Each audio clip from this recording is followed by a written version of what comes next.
Жаздың ыстық күнінде дүкеннен химикатқа толы зиянды мороженені балаңызға бергенше, одан да өзіңіз-ақ үй жағдайында ешқандай да зиянсыз екі ғана құраммен дәл осындай мороженеді жасап көрсеңіз болады. Алдымен банандарды турап дайындаймыз. Бөлек ыдысқа клубника, үстіне сгущенка құйып араластырамыз.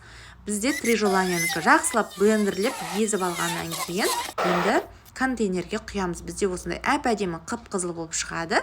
Қақпағын жауып морозильникке қатыруға бір түнге жібереміз. Екінші түрін дайындаймыз. Бананға сгущенка құйып, оны да блендерлейміз. Және ванильный сахар қосамыз. Ол енді қалауыңызша қоспасаңыз да болады. Және әдемі түс беру үшін осындай пищевой пакетті араластырғаннан кейін контейнерге құйып, бір түнге қатыруға оны да жіберетін боламыз. Біздің мороженеларымыз бір түн бойы қатуда тұрды. Енді балаларыңызға ұсына берсеңіздер болады.